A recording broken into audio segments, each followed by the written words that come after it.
এখন পর্যন্ত আমরা যা কিছু নিয়ে কাজ করেছি তার সবগুলোই কার্তেশীয় স্থানাঙ্ক নিয়ে।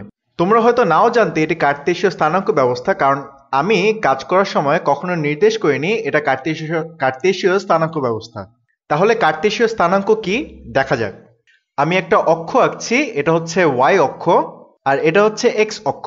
কার্তেশীয় স্থানাঙ্ককে আমরা একটি দ্বিমাত্রিক স্থানাঙ্ক ব্যবস্থা হিসেবে বিবেচনা করতে পারি।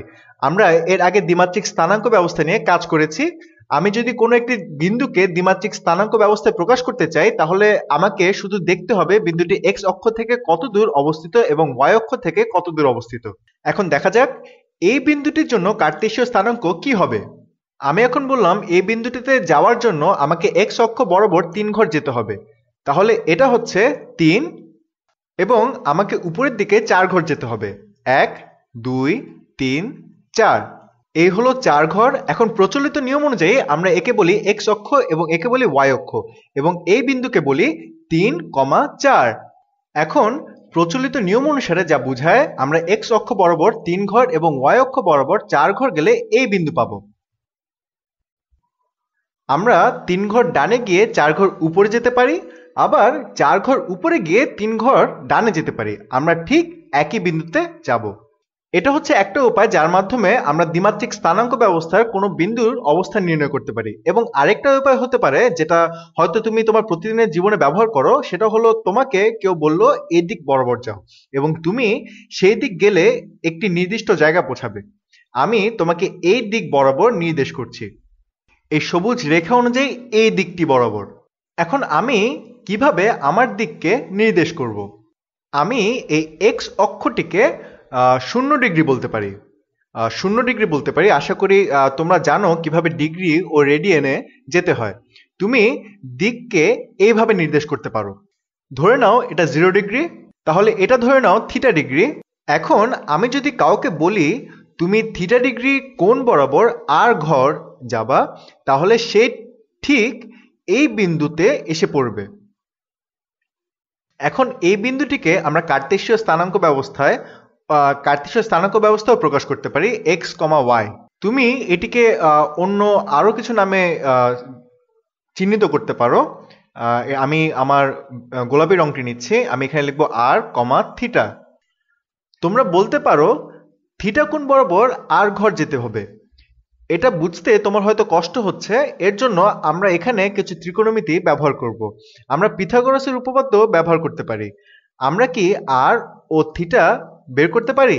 এখানে আর বের করাটা সহজ, কারণ এটা একটা সমকোণী ত্রিভুজ। কারণ এই বাহুর মান হচ্ছে 3 আর এই বাহুর মান হচ্ছে 4। এটা 90 ডিগ্রি। তাহলে এখানে আর কি?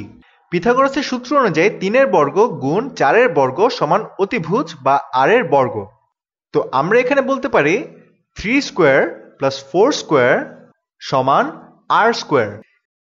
এটা হচ্ছে 9 যোগ 16 সমান আর স্কোয়ার।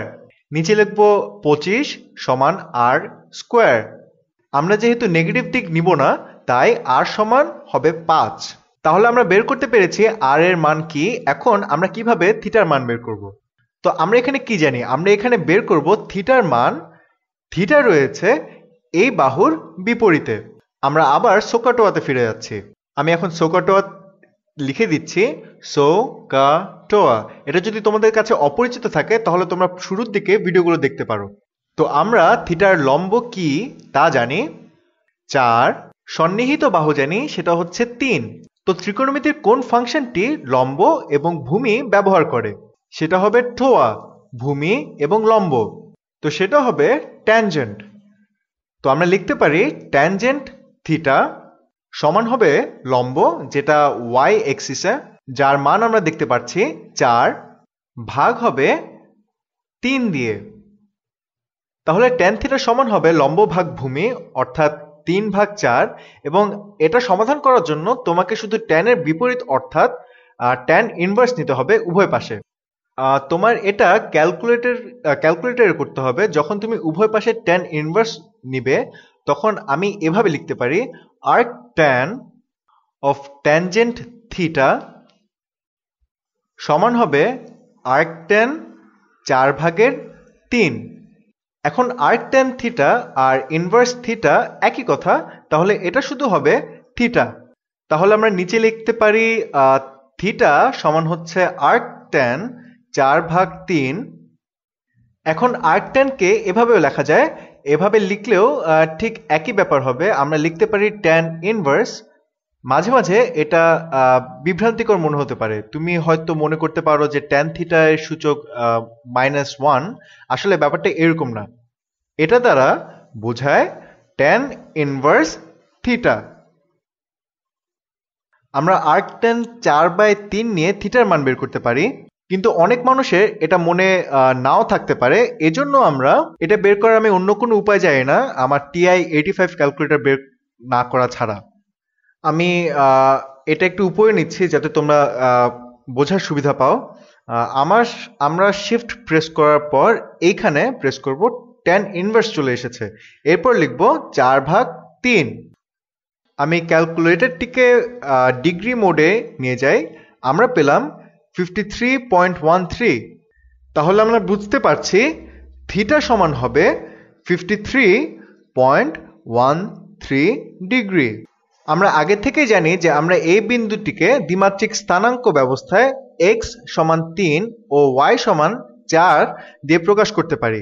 আমরা এই বিন্দুটিকে r সমান 5 এবং থিটা সমান 53.13 ডিগ্রি দিয়েও প্রকাশ করতে পারি। এখন আমি লিখছি, আমরা পোলার স্থানাঙ্ক ব্যবস্থায় এটাকে লিখব r সমান 5 এবং থিটা সমান 53.13 ডিগ্রি।